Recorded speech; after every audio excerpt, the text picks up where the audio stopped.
Welcome to the meeting of the Richmond Arts and Culture Commission on Thursday, February 24th, 2022. There's a lot going on in the world. I'm glad that we have a sane moment among us to take care of some business to support arts and culture in our fair city. We're going to start our meeting with a call to order. So I'm officially calling this meeting to order, followed by a roll call. I will call your name. You will acknowledge that you are present. This is Chair Florine Wiley. I'm present. Vice Chair Melissa Kirk is expected. Commissioner Linson Bolio is also expected. She just came in. Oh, great. Commissioner Emily Layton is excused this evening. Commissioner Deb Dyer. Present. Commissioner Tom Harriman. Here. Commissioner Philip Mijas. Here. Commissioner Tom Lyons is noted on the agenda as on leave. I guess this would be the right opportunity to say to you that he has resigned from the commission and his leave will not be extended as we had hoped. Let's move forward to our action items. We have to approve the minutes of the agenda for tonight's meeting, and then the minutes of our last meeting. Are there any comments or questions about changes in the agenda? Yeah, I'd like to add something in the discussions about the commission not taking on any new projects with this number of commissioners present. So just you got a short. Oh, okay. So discussion flow. Right. Commission and new projects. Yeah. That's what we'll call it for the purposes of putting it on the agenda. Okay, thanks. Welcome, Commissioner Bolio. It's nice to see you again. Are there any other items to add or change of this agenda?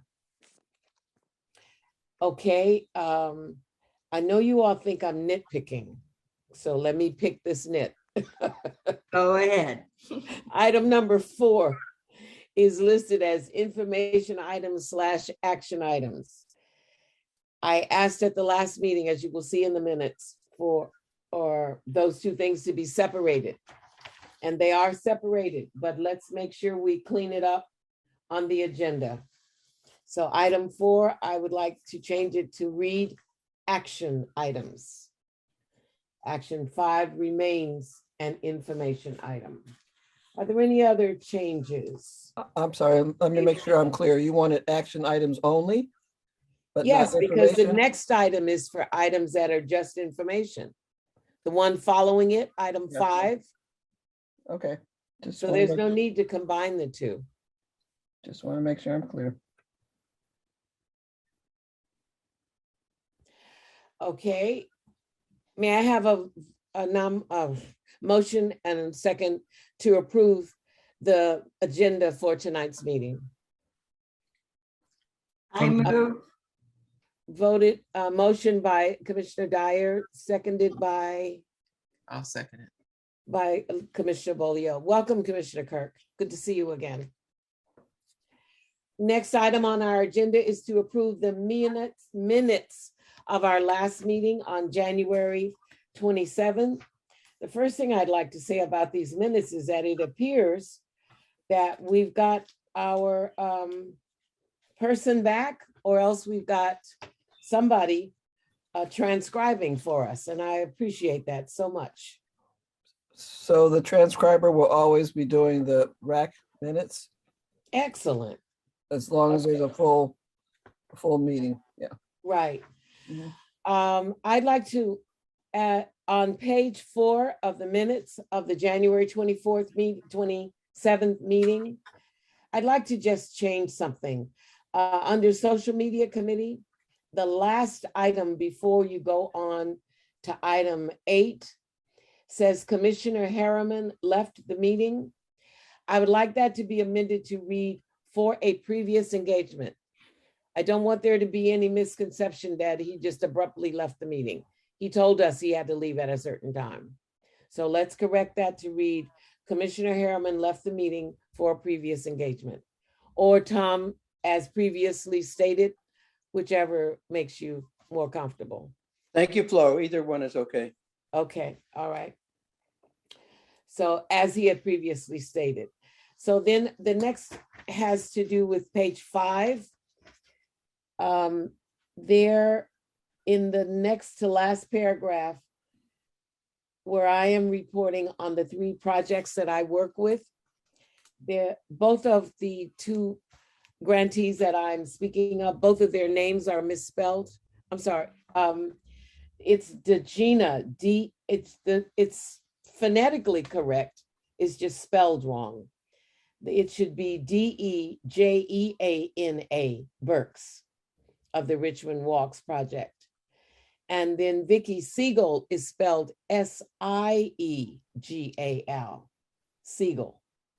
So throughout that paragraph, if those 2 names could be corrected, as well as further in that paragraph, John Joya's name is misspelled. It is correctly spelled Gioia. And the last thing is the proper name of the East Bay Center for the Arts is the East Bay Center for the Performing Arts. And if anybody should know that, the Arts and Culture Commission should know that. So let's fix that up. And just so you know, the person who's taking notes received a list of all the correct spelling after the meeting. So, All right, well, we will certainly take that into consideration. But Thank you very much Degina- for letting me know that. the Gina I see is maybe I'm looking at something different than you. Page 5 of the minutes. Yeah, paragraph 1, 2, 3, 4. Paragraph It's the 1, ones with all the red lines under them. it says chair. I don't see any red lines. Oh, there are on mine. Oh, I guess I didn't do a color copy. I did a black and white printout. It's the paragraph starts, Chair Wiley reported. Yeah, Every place in there, Degina's name is misspelled, as is Vicky Siegel's, so as is Council John Joya's. Degeana.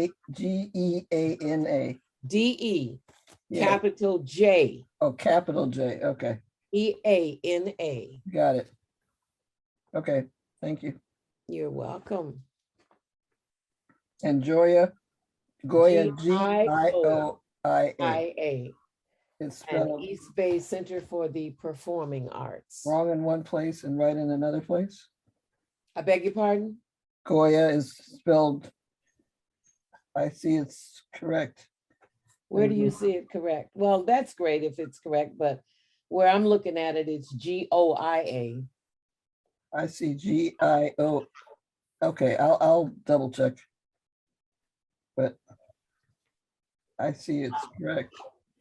But Well, where are you seeing it spelled correctly?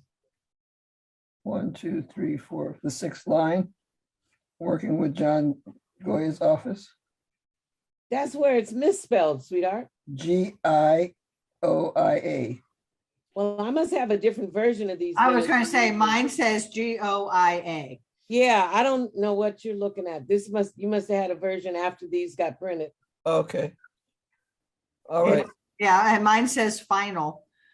as Yeah, far mine as does what too. the- So Yeah, I And don't then- know. and right after that, Goya is where Center for the Performing Arts is missing, is Right, misdesignated. right. okay. Same line. Sorry about that. We must have 2 different versions. Okay, thank you. Are there any other corrections or clarifications on the minutes? And may I get a motion to accept the minutes as amended? Move to accept. Thank you, Tom. Commissioner Harriman, can I get a second? Thank you for that. And we're going to do a double vote since I neglected to vote on the last one. Everyone in favor of approving the agenda for tonight's meeting as amended and the minutes of the January 27th meeting as amended, please vote by show of hands saying aye. Aye. Aye. All hands are, Philip, are you voting or you abstain? Okay, it is unanimous. Motion approved and carried. I'm sorry, I have to interrupt you for a second. Remember, the person who's taking the transcriber, she can't see if people are just raising their hands. So, And it's not enough for me to say their hands are raised. Are you saying that we need to have a vocal vote for everything? well, Yes or no, sweetheart? yes. Okay, can I get a vocal vote to approve the agenda for tonight's meeting and the minutes of the January 27th meeting as amended? This Thank motion was put forward by Commissioner Dyer, and it was seconded, no, it was put forward by Commissioner Herman and seconded by somebody. I forgot I who it was. second it. Commissioner Dyer. So, let's get a roll call vote. Commissioner Bolio, yes or no? Can't hear you. Commissioner Bolio, yes or no? Yes on both. Thank you. Commissioner Dyer, yes or no? Yes on both. Commissioner Harriman, yes or no? Yes on both. Commissioner Mijas, yes or no? Yes on both. Commissioner Kirk, yes or no? Yes on both. Unanimous vote carried. We are moving on to public comments. Thank you. We have one public comment. Thank you. Cordell Handler Great. submitted February 24th. Hello, Winifred. I have one comment. The mayor did mention the Public Art Advisory Committee at the council meeting last month. Sincerely, Cordell. Thank you, Cordell. Keeping everybody aware of what is going on. He is a committed citizen, and I like that about him. Thank you very much. We are going to move on to the action items in item 4 on our agenda. There needs to be a vote on the NPA and COVID relief mini grant liaison assignments. Now, I need to ask a question. Why does there need to be a vote? Because in December, we did not have a quorum. And so we voted, but we did not have a quorum, so that meeting did not count essentially. So what is the vote? The Yeah. vote is just to accept all of the assignments. I don't know why we need to vote on that. I don't either. I mean, why does that require a vote? It's the instructions that I received. It's a formality, that's all. Instructions you received from whom, please? From Shawnee. That we, Yeah, I don't see a reason for a vote on that. I don't see a It's a reason for a vote. Volunteer, we volunteered for what we were going to do. I mean, I don't see why are you going to do if we don't do our job? Well, it's taking 2 minutes to discuss it. So just if we could just say yes, no, and move on. I'd like to move orders of the day and move on with the next agenda item. You'd like to do what? I would like to call orders of the day and move on to the next agenda item. Gotcha. I'm turning up my sound so I can hear everybody properly. Okay. We are designating this item according to, can I get a second to that motion? Okay, can I vote by show, you can't show your hand. So say your name and vote yes or no, Deb Dyer, yes, that we are that we are accepting Philip's motion, that we are accepting Philip's motion. right? Vincent Bolio, yes. Flo Wiley, yes. Tom Harriman, yes. Melissa Kirk, yes. Okay, so moving on. Love Your Block Panhandle Mural Project. This is a recommendation coming to the RAC from the Public Art Advisory Committee. The PAC has approved it. There is a person here who has joined us this evening to make a presentation in this regard. So we will make the mic open I'm Act- sorry, Winifred, yes? She does not need to make a presentation, actually. She Oh, made she's quite a here. long presentation at the PAC meeting, so this is a voting item. So Bernadette, I'm sorry, I thought you were here to present. You are Okay. here just to observe. Yes. Okay, thank you. I think that there was an explanation of the project sent to everyone. Right. So So can I get a motion, please, to accept thank you, Commissioner Mayhaus, please, what is your motion? To accept the recommendation. Your motion is for the RAC to accept the PAC's recommendation regarding the Love Your Block Panhandle mural project, yes? Yes. I second. Second by Commissioner Dyer. By vocal vote, Flo Wiley, I approve. Deb Vincent Dyer. Bolio. Okay. Go ahead. Vincent Bolio, Dyer, yes. Okay. Philip, yes. Tom Harriman, yes. Melissa Kirk, yes. Deb Dyer, yes. It is unanimously approved by the commission to accept the PAC's recommendation regarding the Love Your Block Panhandle mural project. Delighted that that is moving forward. Thank you very much. Yeah, a lot of great things are going on in the Panhandle. It's a little small community, but it's very active. Thank you. You're welcome. We're now moving on to an information item. This is a follow-up to a discussion in our last meeting about that was brought on by an agenda item Commissioner Mayhaus put on the agenda about membership. And so now we're getting the follow-up. What has happened since the January 27th meeting in regards to your outreach to Council Member Willis? I want to hear from Philip Mayhaus, please. Okay. Yeah. Commissioner Mayhaus. I've had a conversation with Gail McLaughlin. Willis has had conversation with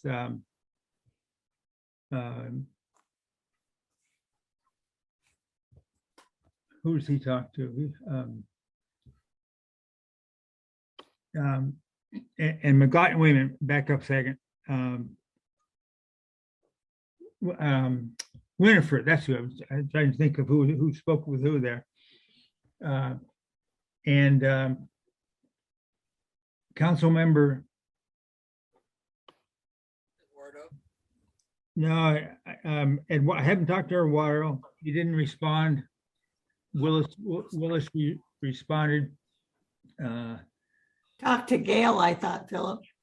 Yeah, I talked to Gail, and she will contact the other two and look into it, find out what's going on. She reminded me that the mayor has done this before, and withholding appointments to a commission.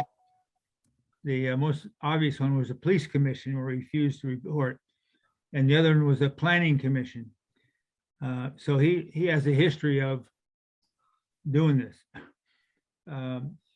So we're in the process of setting up a meeting, and Deb said she wants to lead this part of it and will volunteer to get the times that are available with Flo and I.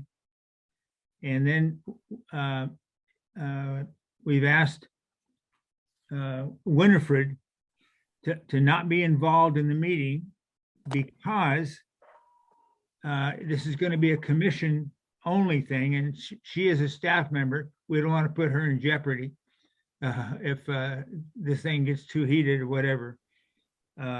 So she'll be maybe advising us from the side. But the main thing is that one of the things I stress to him is that we don't have the person power anymore to do all we want to do. Right. And so I'm also proposing that we not take on anything new as a commission until we get more members. Okay, we're going to talk about that in a little while. Okay. But in your letter to Councilmember Willis, which, did you share that letter with Councilmember McLaughlin? Yes. What was her response to the solution you provided in that letter? Well, she said she'll have to look into that. She'll look into ways that we can do it. One of the possibilities was the thing that we said about getting volunteers. Would that be possible to get around this? I think Winifred was going to look into that. As a short-term solution. Just short-term. So when we meet, you and I and Deb, when we meet with whoever you can pull together for this meeting, are they expecting us to come for a solution, or we're expecting them to tell us what they can do to support us? Well, I think it'd be mutual. Okay, all right. Well, then you and I and Deb will meet before we do. Yes. We go into that meeting to get our agenda together. Yes. Okay, I would like to ask a question. And I'm asking this of both Philip and Winifred, who is a staff member. It's a two-part question concerning Councilmember Willis. Since he has been appointed our liaison, he has never attended a meeting. Do we know why he does not attend any meetings of the Arts Commission? And my second question is, has he given anyone a reason that he did not respond to our emails, to Philip's email to him? So, but Philip and Winifred, would either of you please respond to those questions? Well, I can say that Willis did respond to Winifred. No, I'm talking about his response to your letter. It was in response to the letter, because he received the letter, and what did I'm timing wise, Winifred, did he call you after that, or what was that? Yeah. Okay, then I misunderstood, because of all of the emails that I've been reading, I thought his response to Winifred was completely separate. That he had set up, that there was an internal thing at the city where he was meeting with people to see how they were coping with COVID. And she took that opportunity to bring our issue in front of him. I don't know about that. I thought that's what she said in her email. That would be accurate. I thought it was a great opportunity to share. He was concerned about the morale of staff. Right, that's what it said in your email. So I thought I would take advantage of the opportunity to meet with him and bring up these other points. And so what was his response to? As far as the reason why he has not attended the meetings? And why he had not responded to Philip's email? I get the impression that he didn't necessarily read the email. Did he acknowledge receiving it?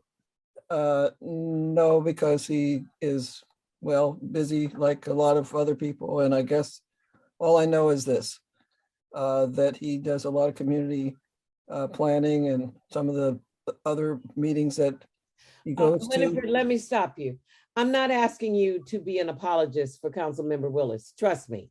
I'm just asking whether in your conversation with him, he said why he did not respond to Philip's letter. That's all I'm asking. Did he say why he had not responded? He had not read the letter. Okay, thank you. So that's why what I brought it to his attention. Okay. Yeah. And did he, hold on one second. I'll be right with you, Philip. In his response to your overture to him about the problem, his response was that we contact council members and build some sort of consensus in support of what we're asking them to do. At that point, did he say anything about that he was going to show his support? Yes, by inviting the McLaughlin and Martinez as two people in particular who he thought would support trying to work in order to invite new members and to work with the mayor.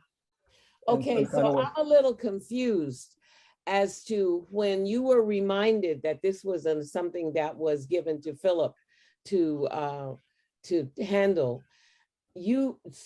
pulled out of it in a way that I found extremely unprofessional and personal, as if you had been offended.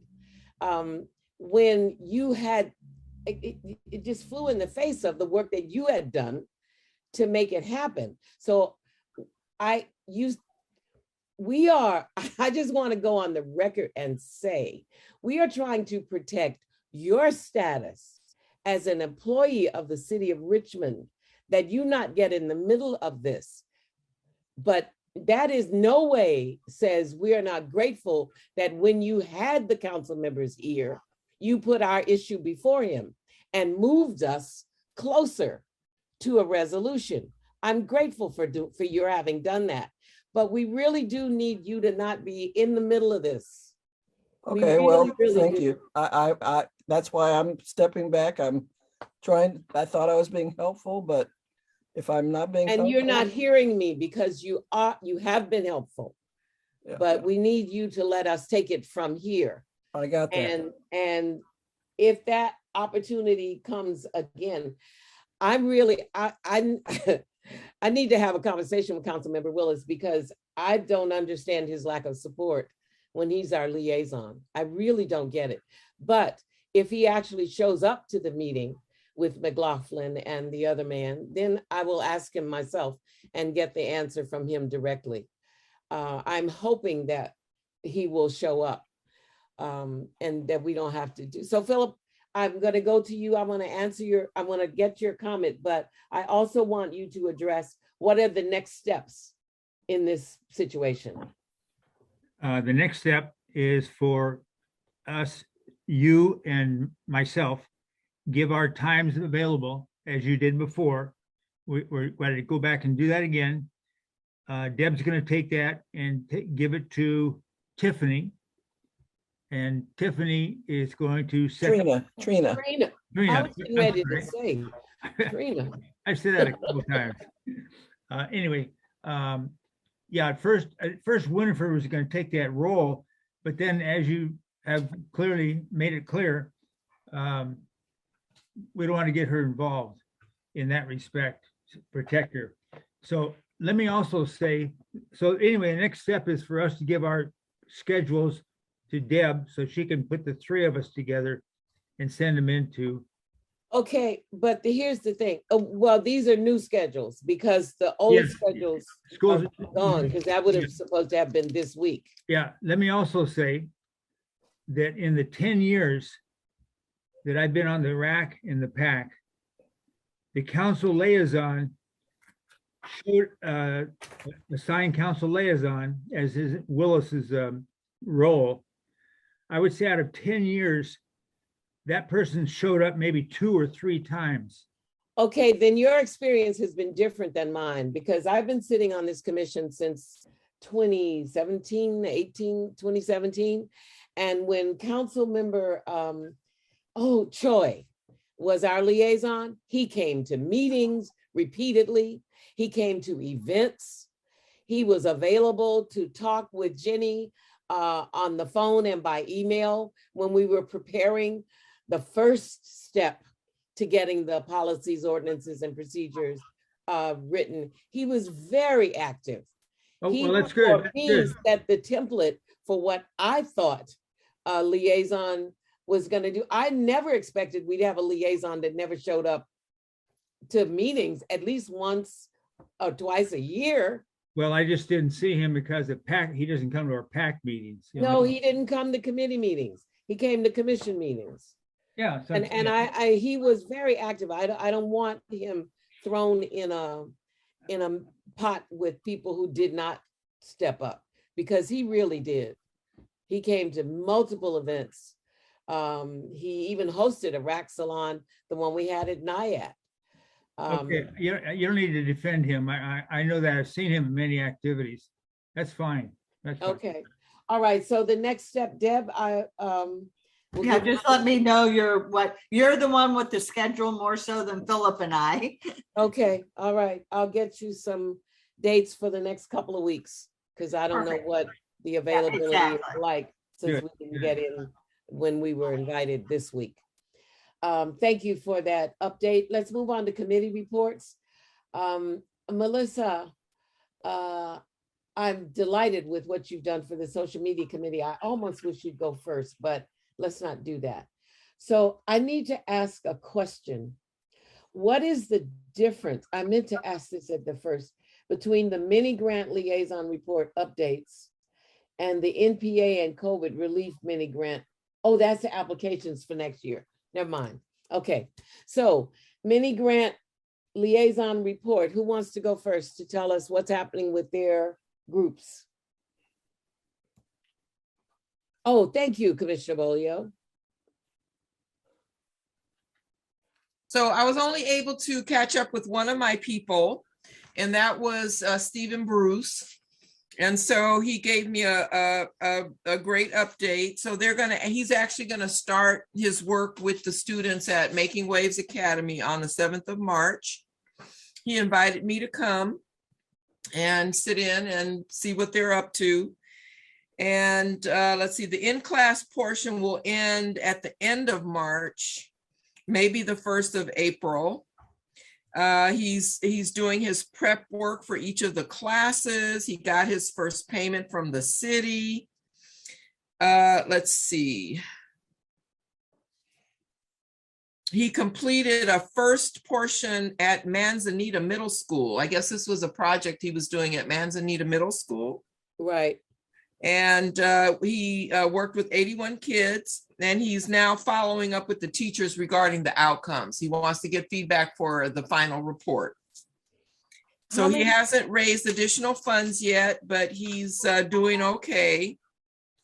And he'll use the commission resources for supplies, and then he'll raise money for his own payment for his own time and services.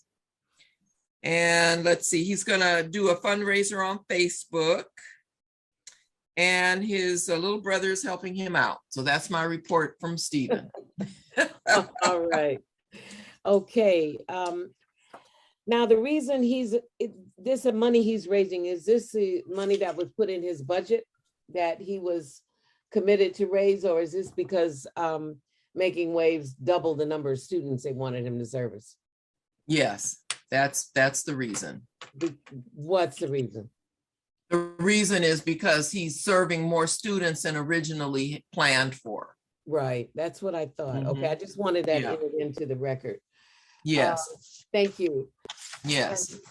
So that's you, and nothing to report on Doug Harris. I couldn't reach him, and I've tried to reach Janet too. I'm assuming they made their hookup. So we did connect Janet Johnson and Doug Harris, but I haven't received confirmation from either one of them, and I've checked in with them each a couple of times. So hopefully they're having their conversations and they're good to go. You may or may not know this, but Doug Harris's mom passed away since we met last. Yeah. And he's been her caregiver for some time. So she made her transition. Yes. And of course, has thrown his whole. I'm sure. And he was working on multiple projects. So and then his longtime best friend got killed in that freeway shooting in Oakland. No way. One of the senseless acts of violence that have become so every day. Oh, okay. Well, he's probably kind of. Gene was his first name. I'm sorry, I can't call his name. I would love to be able to call his name, but Gene is his first name. Yeah. Oh, so sorry to hear that. So just want to let you know. Moving on, then who's next to report on their updates? Liaison update. Deb Dyer? I don't have much to report. Deb and then Tom. I don't have much to report. The main thing with the little libraries is kept asking when he was getting his money, but I have not heard, so I assume he has it by now. So he submitted his invoice, I take it. Oh yeah, he had done all that and then thought it would be there in about 3 days, which we all know that takes longer. I think in the future we would do well, especially on these where people don't have the wherewithal to front any of the money. We would do better to tell them it's going to take 6 weeks from the time they see their contract to them submitting their invoice to actually getting a payment. So, and when they go to plan their calendar, I think that would make more sense, or we need to have more front time so that they have the full 6 months to work on. But That's that, an idea. Yeah. I'm gonna make a note of that because from the 3 people I talked with who have similar challenges, it really does cut into the time they have to do their work if it takes that long into the process for them to get the money. We get Right. until June, it's the end of February and they don't have the money. well, and then COVID also made difficulties for the school mural because that backed them up another month. I reached out and I have not heard back from them either, but I'm assuming they've been through the process before, so I'm not quite as concerned. But I think we need to have all the contracts and everything done. If possible, if they could be done by the 1st of December, I think that would give people more of the full 6 months. Well, it's really on them. It really, I really know. is. I mean, this is the first year that we've had an automated application system. We've had orientation for the grantees, and we've had the fabulous services of Shanae, who's Yeah, a oh yeah. veteran grant processor. Yeah. So a lot of I agree with you. We need to reinforce. The sooner you get your paperwork done, the sooner you get your money. Right. I don't think we can say that enough times. Yeah. It's really, really critical. So thank you for that report for the little books. Do you know if he reached out to the cabinet makers? I don't know. Okay, And I've also asked him to write up something for Melissa to post as far as donations. exactly. So, and I reiterated twice, I've not seen that come back, that he needs to tell me what he needs to write it. It needs to be short and sweet, but he needs to write it. So Absolutely. I will Okay. remind him again. Okay, thank you. And about the cabinet makers, I want everybody in Richmond to contribute to the joy and the beauty of Richmond. Right. Someone had their hand up. Tom. No, Tom is next, but Philip, did you want to ask the question of Deb? You're muted. Sorry. No, I actually wanted to ask Winifred a question. Is it possible to figure out a way with the accounting system for the city to speed things up? You're not seriously asking. that Yeah. question. Come on, Tom. This is a city bureaucracy. Wait a like minute, the wait a other minute. city bureaucracy. This was a question of Winifred. Yeah, so what I can say is that from before coming on, I did get a note from Deontay asking, and he has a direct deposit, and according to our records, he had a direct deposit on February the 1st. Why are we, So- okay, so he So- should have gotten his money. Well, I asked him, to double check. And so that's one thing. And 2, I have let people know that if they get their invoices in by the 15th of the month, then the payments are within 10 days. Typically, it's up to 30 days is normal. I also got another request from someone who submitted their invoice on Monday of this week and asked how come they hadn't been paid yet. So I'm trying to explain to people what the process is, that Oh, there's God. several different people who have to touch, the process before they're going to get paid. We have a lot of education to do. Okay, If back to people really do believe, because there isn't a business in the world that pays on demand. well, Which is- back to the original question. Winifred, is there any way in the system you can figure out or help with this issue is the question. Well, by now, as soon as the contracts were fully executed, Lilia indicated that they could submit the invoice. So everyone had received the information, letting them know. So several people have been paid so far. So if they submitted their invoice, as soon as they got the permission to move forward, then they would have been paid by now.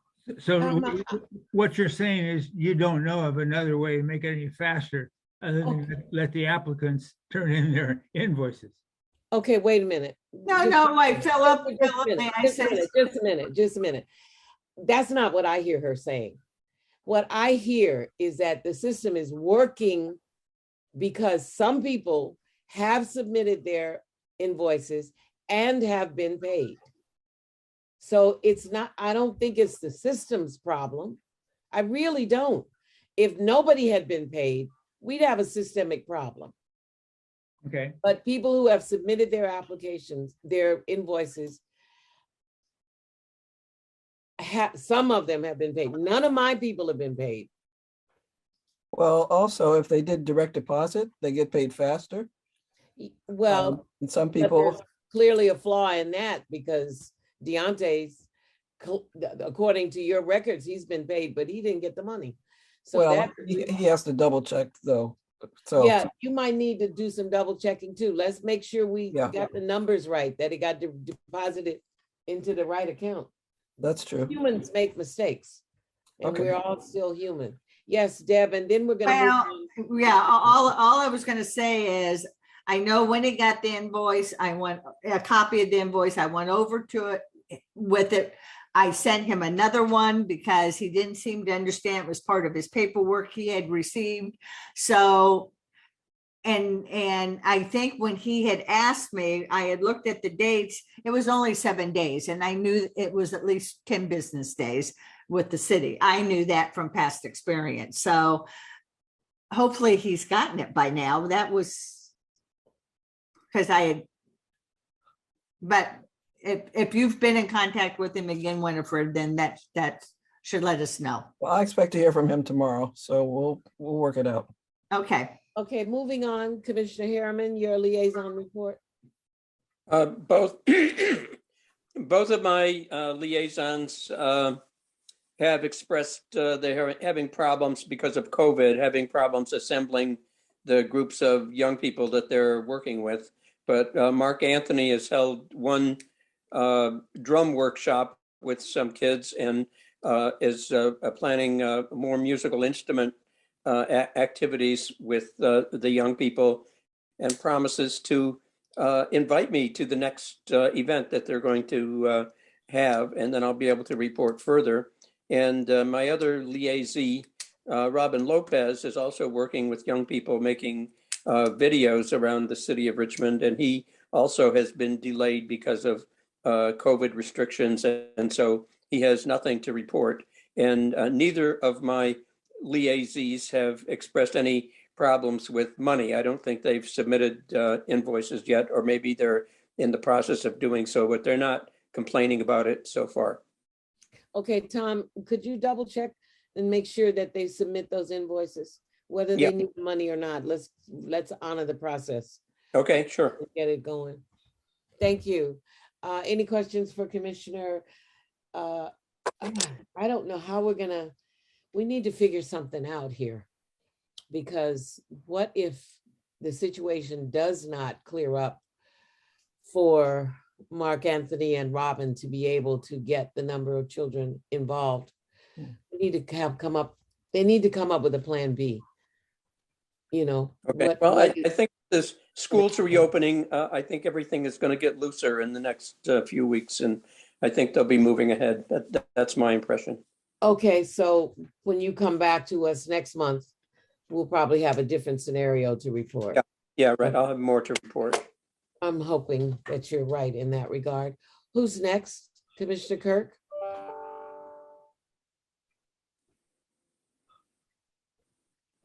You're muted.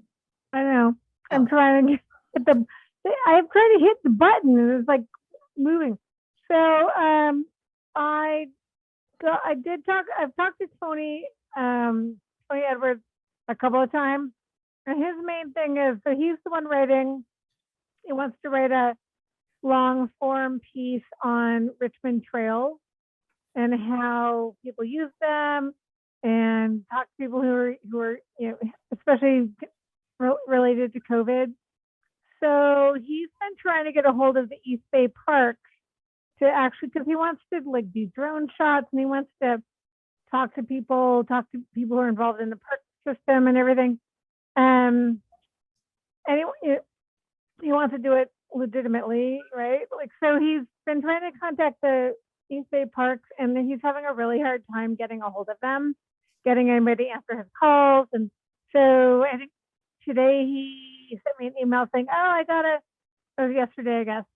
I got an interview with one of the people in the East Bay Parks, and then that person didn't show up to the meeting." So there's just like some, he's really trying hard, to just legitimately include the system in this piece that he's working on. So that's frustrating. I don't know if anybody has any advice. Is East Bay Parks, is that county? Or are they their own entity? It's regional. Own entity. Regional. Oh, they're their own. Okay. Wow, I don't know anybody connected with them. I know. Yeah. So, I think he finally got somebody to respond to him by going on their social media and introducing himself that way. So I don't know if it's because it was public that they responded, but then the guy didn't show up to the meeting. So that's kind of the challenge right now, I think. Okay. And your other one? I have not talked to Fred Franklin. He seemed very confident last time I talked to him, but he just knew everything. But I am going to check on the grant money just to make sure. I think both of them told me they got their money, but I'm going to double check because I don't remember. But Franklin didn't seem like he needed my help. I have a quick question. I didn't hear the last part of what you said, and then I'll come to you. So I just said Fred Franklin. I talked to him, I think, last month. He was very confident in that he was fine. He was doing everything. He knew how to do everything. He was already connected to people. Did not seem like he needed any additional help from me. But I obviously said, let me know if you need help. But he seems like he's pretty on track and knows what he's doing. So month to month, what does that mean? What has he done this month that he hadn't done last month? Yeah, I haven't checked in, so I will check in. Oh, okay. He did not seem that interested in talking to me, but I will check in just get an update. Yeah. Yeah. His project is the framing, I think, right? Yep. So, yeah. So what happens? Yeah, I'll check in. What happens if people are unable to complete their projects due to all these unforeseen circumstances and they get paid? And they get paid? Oh, now here's where your lovely legal department. Oh boy, we need a policy about this. Sorry, I brought it up. No, we need a policy about yeah, it. we definitely need to make sure that they don't get their second payment. So if they need to be able to prove that they have accomplished something Totally toward their goals. Yeah. Yeah, I think it would be helpful to have a written policy on all of these steps, because I know, I've been doing this for a few years or whatever, and I just always feel like it's a little unclear every year about, well, what are we supposed to be doing exactly? Even though I know that we've made some progress on that, I would love to just see kind of like a really comprehensive step by step, and I can help with this, right? Document that we have available to everybody that just really outlines exactly what we need to do, and then have like the step-by-step process or dates or that we can try to hit, or something like that. I don't know. Well, that's what a liaison has the opportunity to establish with their projects, some benchmarks. Yeah. And I'll take that on to work on some policy. I'm going to do some research And I will share with you, Winifred, what I find out. And then we could take it from there. Because certainly we're not the only Arts Commission, Council, whatever, facing this situation. Yes. And I can help because, and I've written policy documents. Like, I just feel like that's writing the stuff down. That is one of the skills I have. So I'm happy to like, and then making it available easily, which I've found the challenge is that it's hard to find some of this information. So it would be great if we could have it somehow placed Okay, in a yes, place where we can all Commissioner Dyer. access it. I can't hear you, Deb. I'm sorry, the dogs were barking. It's already in the contract, some of that information. About what happens if they don't comply, if they don't They're fulfill. supposed to send the money back. Hey, okay. Well, I'm pretty sure that is already in the contract that they've signed. Okay. So you may want to read the contracts. Thank you. That's what I was going to say. That'll be my first step, is to read the contract for that language, for what have we said already.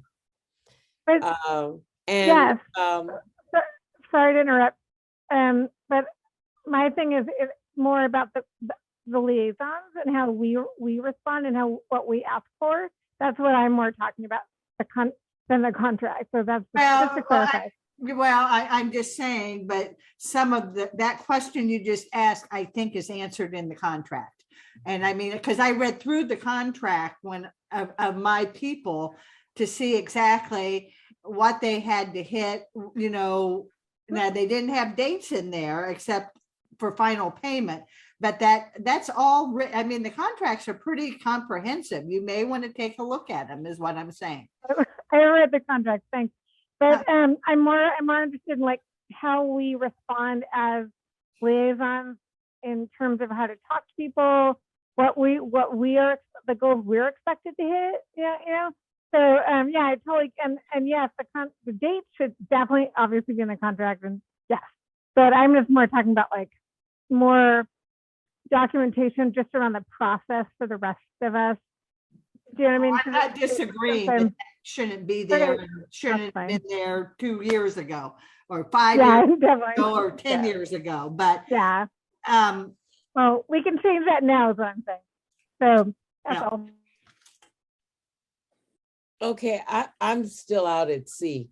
Since we're not talking about what happens if they don't complete their project, because that's in the contract, then you're asking about the liaison responsibilities. which was sent to you. Yeah, but Melissa knows what, maybe this is I'm confused. Melissa, give me one more shot. What is the challenge you're facing as a commissioner being a liaison? So I'm just saying that I think that we need to have documentation around, and like we do have some documentation around how to liaise with people. Documentation around what? How to liaise with the people that we're liaising with, right? I know that there's some of that, but I'm finding that I would like to expand on it. That's all. So I don't want to take up more time. Okay, here's what I need you to do. I need you to say what's not there. What is it that it needs that isn't already included in the liaison responsibilities? What is well, left I'll out? go look at it. So I don't have it in front of me right now, but I will go look at it and have some thoughts about that. Okay, it's a living document. It's evolving as we're evolving. Of I mean, course, there were years ago it Yeah. didn't even exist. Okay. Okay, so that it's on me. So it's my turn.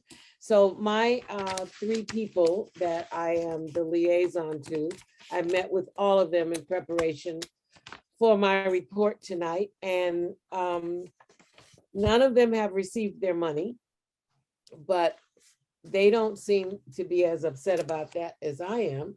So I figured that I would give that another week, and then I would find out what happens, because I'm with you on the 30 days. If I give you an invoice, generally speaking, I'm gonna give you 30 days to get it to me if I have not.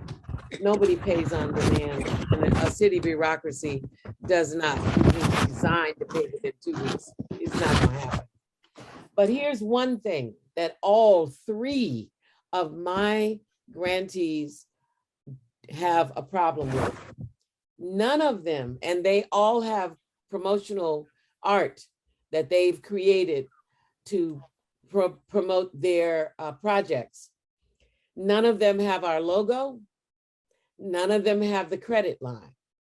So I am going to, since I have not read the contracts, and Deb, you have read the contract. That's not in there. Okay. How I the can heck tell you did that. we leave that out? How did we leave that out? So we have logos. Do we have language? It seems to me that we had this conversation about how they're supposed to, we had several conversations about that they must credit the commission on their promotional materials and their press releases, everything.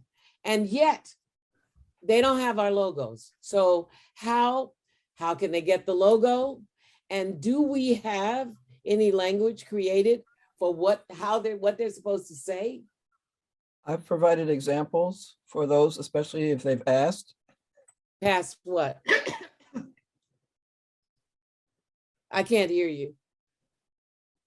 I can't hear. Sorry, several You're muted. people, some have asked, and if they have, I will resend the logo and the sample The logo and a what? and the example of the language, the credit language.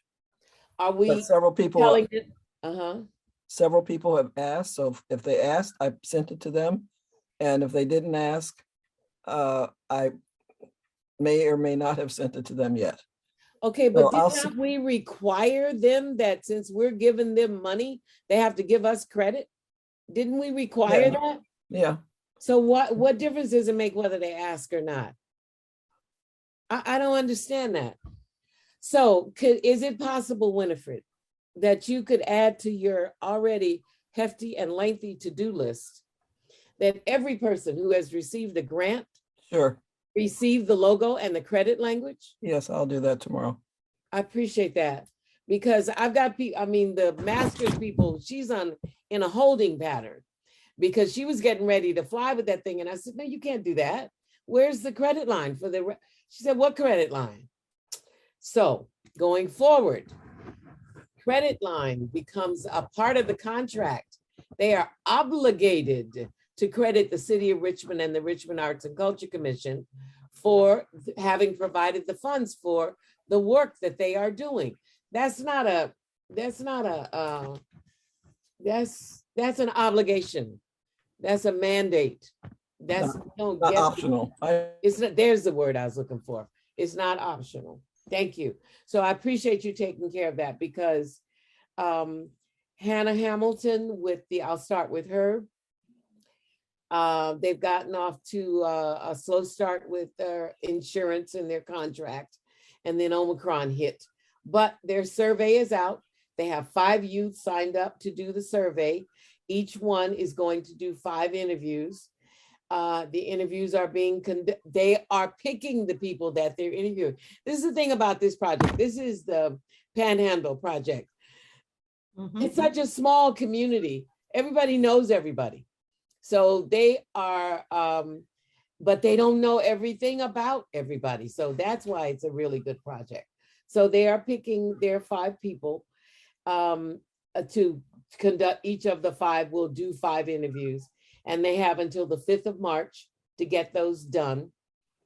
She's got a treasure hunt scheduled for the 9th of April as the precursor to the art classes.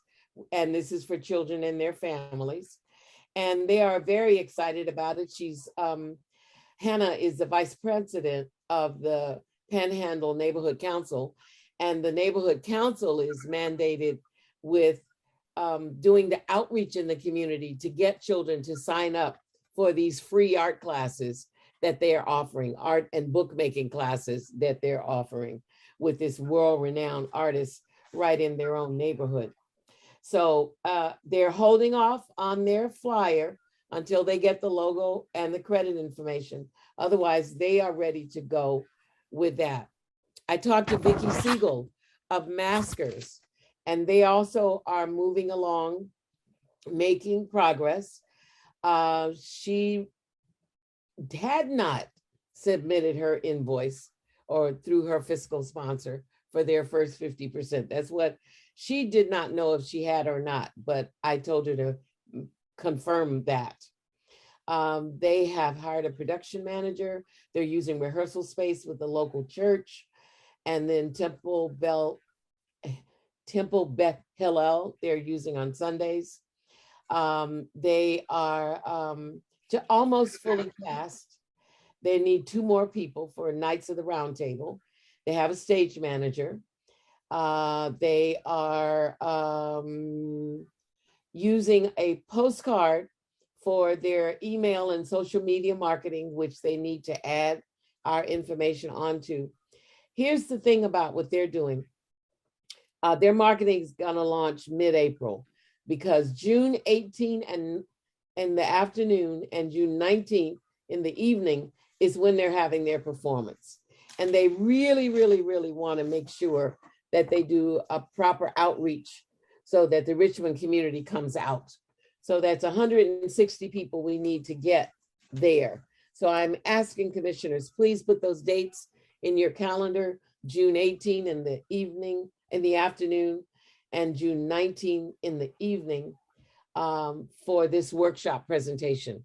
I'll give you details later, but please, let's see if we can't show up and support them in this production. They are really, really at the point of doing outreach to other theater groups, to literary societies, to senior cities, senior centers, to the Contra Costa College Theater Department, and through Maskers Community Centers list.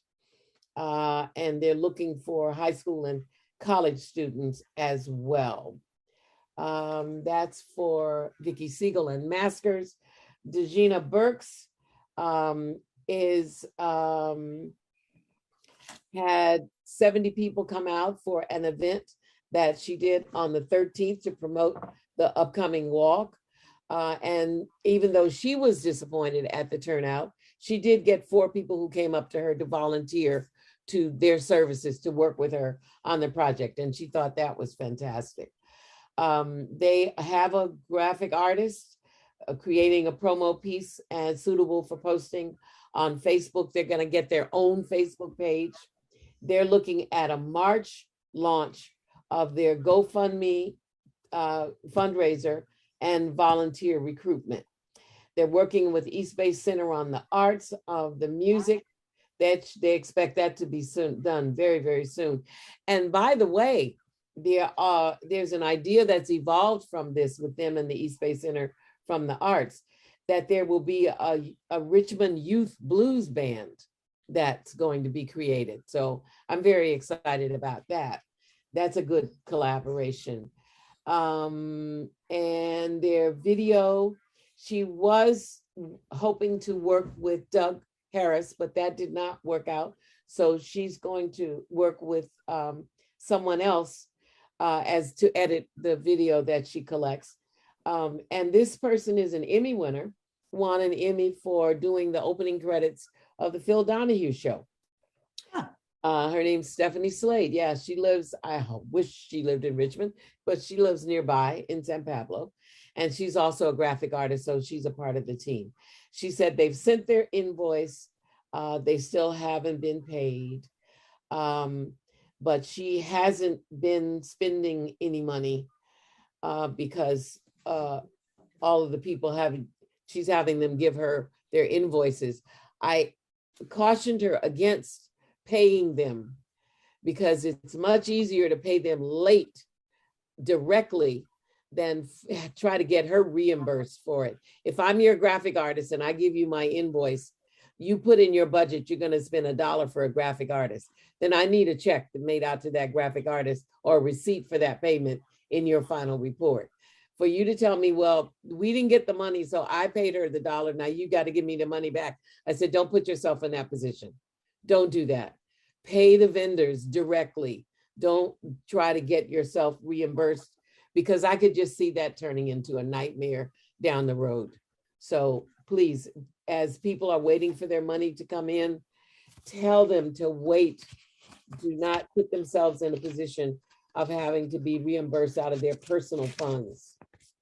Okay, you guys get what I'm saying here? Okay, all right.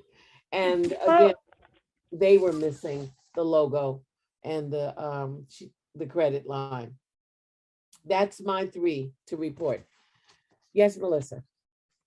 So, but I hear what you're, sorry. I hear what you just said. So, and what I'm thinking it would work is to have a document that's not the contract to send to people saying what's expected of them, because I've been running a business for a while. People don't read the contract. Like I mean, they should, but they don't. So I would love to work with people on just like exactly what they need to know. Like that's really important information that you just said, Flo, about that, like not to be. So, and I wouldn't know that necessarily. So maybe like a document saying, hey, here's how you need to run this, you know, that's a little bit not quite contract language, you know, easier to access. That's my idea. Okay, well, I think that fits right in with, I don't know what I just did with my agenda, with something that's on our agenda tonight, which is to talk about the next coming season of grants. So hold on a second. I'm serious. I got too many pieces of paper here, none of which is my agenda. So let me just find my agenda for tonight's meeting. Hello, here we go. I'm with you now. So we have moved on from the reports. Now, Commissioner Kirk, may we have your social media committee report? Not have anything to report. I mean, I did Can you send the rest of the commission up on what you and Winifred have exchanged and started? Yeah, so right, that's what I'm saying. So I did write up a kind of potential scope of work and like expectations that I would think we would need for a person who's going to help handle social media, and that's all I have.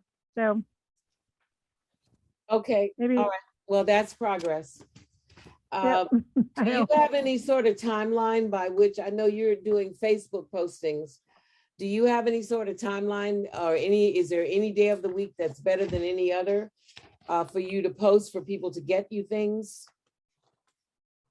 Well, I mean, I am trying to take some time out on Fridays to just look. So what I've been doing is just sort of going to some of the like Richmond Art Center and stuff and looking and seeing what they're doing. But I mean, that's not really that sustainable. So my what I would hope is that there would be some way for people to report events that are happening that's easy to use. But I think we've been talking about for a while, but it's hard to know like how to what's going to work for the city. So so for me, I'm trying to block out some time on Fridays for Facebook stuff, but I need people to feed me information, because I'm not going to go research everything. So, and I appreciate people who are emailing me stuff. I just think a better process would be good. So I'm happy to think about how to do that. Okay, thank you. NPA and COVID relief mini grant applications. Winifred, is this you? For 2022, 23? Yeah, I just wanted to try to advance the process so that we can start sooner in order to avoid some of the challenges that we are talking about now, and to give people, quite frankly, more than the 6 months between January and June to actually do their projects so that, well, for a variety of reasons. So I'm working on the draft so that within another month, I'll have something for everyone to look at. And I try to pass out the drafts to everybody, and not everybody reads them. A couple of you are loyal. I really appreciate if you have time to read the drafts. I've tried to make sure to hear from everybody before I move forward. So if we are in an ideal world, if we're we're in March already. So by the end of March, the application should be ready to go out, and it should be out for, let's say, 2 months. So that by June, we can begin to, I don't know if you guys are going to want to interview people or what, like what process do you want to use? So maybe next month we talk about what the process is going to be, because last time I got the impression that people didn't necessarily want to interview everybody who applied, but we haven't talked about what the procedure is going to be. I mean, the presentations that they make? Yeah. Oh, that, I was not aware that there were people that wanted to change that. That's interesting. So anyway, I'm coming right to you, Deb. March, the application. What was the other thing you said? So by June, we have some decisions made so that by July, when the fiscal year has the money available, we're ready to do the awards, basically. So you want to have a month or two in between the time that applications are completed and when they go out, so that people have enough time to respond. It shouldn't be out just for a month or Okay. maybe. Okay. I agree with you. Not 60 days seems fair. So in that way we can at least think about it, and it doesn't feel like it's so rushed, but it gives people enough time to think about different kind of projects. Okay, here's what I'd like to, could you put together a timeline, a proposed timeline? Yeah. Then I could see, it's much easier for me to deal with this when I see it on paper. And so that we make sure we have a benchmarks that we keep to stay ahead of where we were last year. Commissioner Dyer. Well, two things. One, I'm not sure that the PAC has decided to do the COVID. I mean, even with a different name, rather than temporary art projects, we were looking at commissioning some permanent installations. So I would say, Winifred, that needs to be on the agenda for the next PAC meeting. Since we didn't really have an agenda last month, we just had some voting and presentations. And the second thing was I volunteered to be on the Love Your Block grant panel, and I thought they had a good process. I sent a copy of that to you, Flo. Yes, you did. Where each person on the panel has 2 weeks to go through all the applications and go ahead and score them. And then there are no interviews to that. Or follow-up questions or whatever. They have to do it over the information, and then they come down, they have the scores, and then you have the conversations, I guess. So that is typical to what grant panels are like in my past experience. I mean, I've had some where there's interviews as well, but on most of them, you sit there, you rate them, and then you have a discussion on the pros and cons of how you divide up your money. I'll take a look at that application in greater depth. What we need is, oh God, well, in a perfect world, we would have 3 or 4 individuals to convene as a mini grant committee to work on the applications, to work on the process, to work on the timeline. We don't have enough bodies to do that. So that means the onus of the work is on all of us with the heavy lifting on Winifred. So Winifred, if you could start us with the timeline. Give me a draft of the timeline, and let's not wait till March. If you could get that out to, let's not wait till the March RAC meeting. Yeah. You could get that out to us so we can begin to make some decisions at that March RAC meeting, especially if you're talking about having the application ready to go. If that, let's see how realistic that is. Okay. I need to move on because it's already 8:15. I've got my hand up still. I'm so sorry, Philip. Yes. Oh, Yeah. I see it over there. Okay. It's not very visible, I tell you. No, I just had a question. Seemed to be some problem on the previous topic, some problems on people getting money and applications, stuff like that. During the orientation, there is an orientation for those projects ahead of time. Couldn't that be covered with a handout, what do you call it, handout sheet? Couldn't what be covered? The orientation? During the orientation, is that the ones where everybody's required to attend? Right. Yeah, so that's an ideal time to talk about those issues that you're talking about, delayed payments, etc., and give them a handout sheet of what their responsibilities are. Maybe you already do that. I didn't attend them. Okay, that's a good idea. I'll make a note of that. Excuse me, Deb, does the Love Your Block program do something similar where they have orientation? I don't know. I'll send you what Stephanie sent me, and you can look at it too. Yeah, they have a good model. Well, that's just what I said. I read through it because when I volunteered, then she sent me a follow-up email saying, this is our process. I just want you to see everything up front. Boom, boom, boom, boom, boom. So I'll send you what she sent me. Yeah, there are a number of cities and groups that have processes that work. A number of people pay to have their grant applications reviewed. A lot of sitting commissioners are paid to do that work. There's any number of models that work.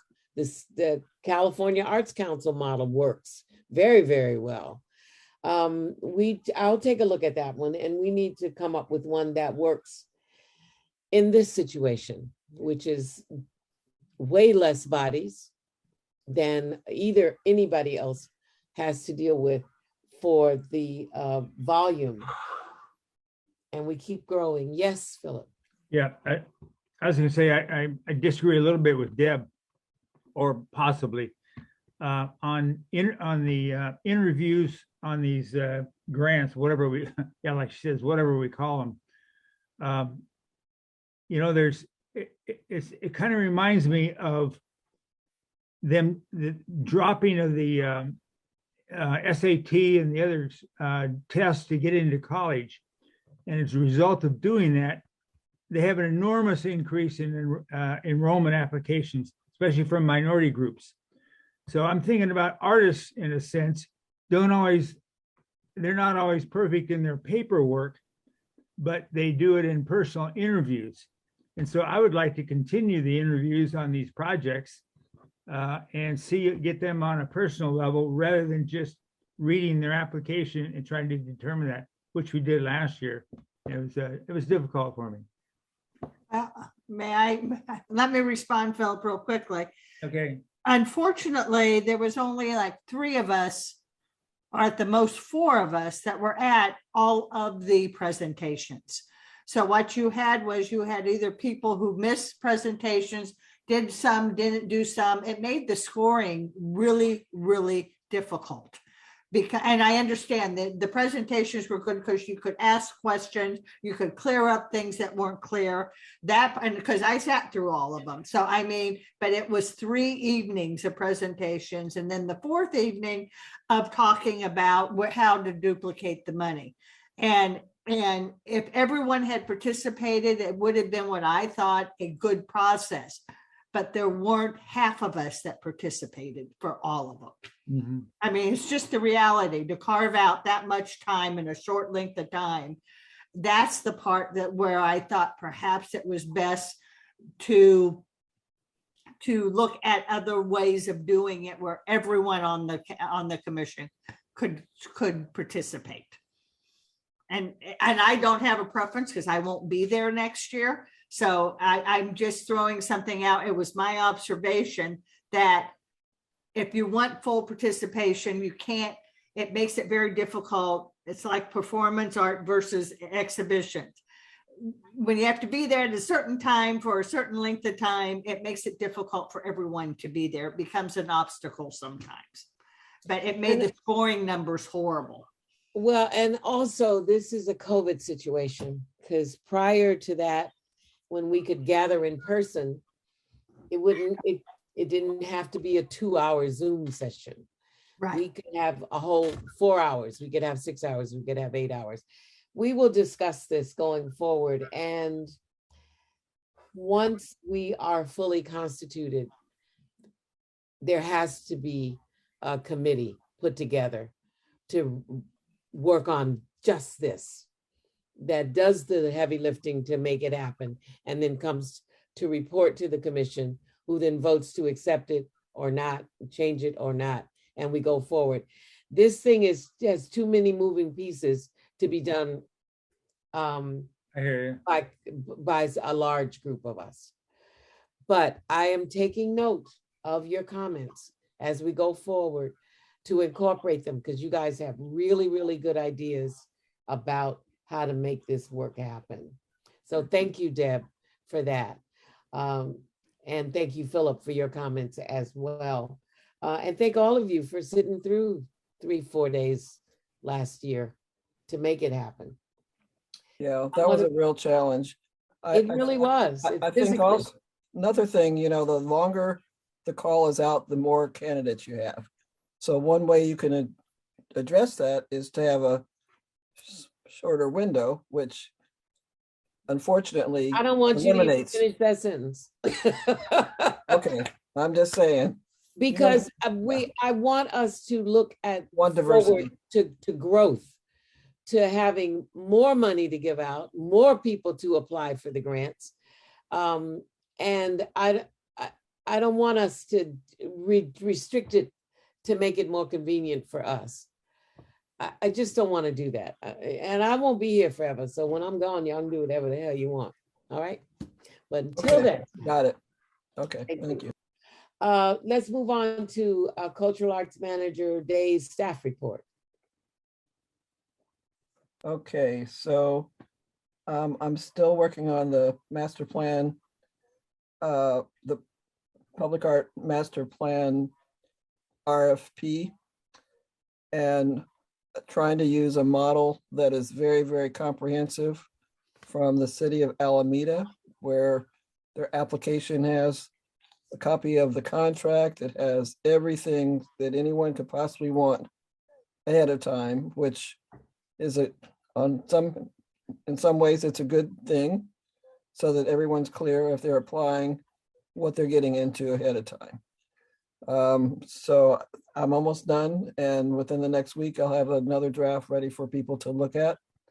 And by our next meeting, we should be able to have, by the next Public Art Advisory Committee meeting, they'll have something to review and discuss, so that the next PAC meeting, we should be able to vote on something that we can have out on the street, if you will, to solicit people for at least 30 days for people to respond to.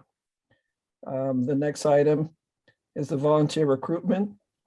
So I've had a conversation with legal, because the question that was brought to my attention is what things can you have volunteers do, and what things can you have volunteers not do, as far as if we're asking them to volunteer in any capacity that's human related.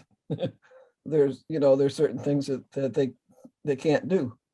So I'm still waiting to hear from HR And within the next 2 weeks, I expect to, actually, I had a meeting 2 weeks ago and expected to hear from them by today, but I did not hear back from them today. But I just want to let you know that I'm still looking into it. I have a question. Yep, As a volunteer, yep. I'd be very interested to hear what you find out, because maybe I've been doing too much. Maybe there are some things that volunteers do that aren't supposed to do that we've been doing. So I'd love to hear what it is volunteers are not allowed to do, just to make sure we're not overstepping our bounds as volunteers on this commission. Well, the liaison, Secondly, yeah. Did you reach out to any of the people who have applied to be commissioners? We've already reached out to them in the past. At this point, some of them are in different roles now, so they would not qualify. No, that's not answering my question, babe. In response to the last meeting where we suggested that the people who are awaiting appointments to the commission be approached to see if they were interested in volunteering with the commission, have you reached out to any of those people? Yes and no. The reason why I say yes and no is because some of those same people are applying for, they either have applied for other projects, so they wouldn't qualify anymore as commissioners because they got a grant, or they're doing things that would basically create a conflict. Does that make sense? So our applicant pool has shrunk?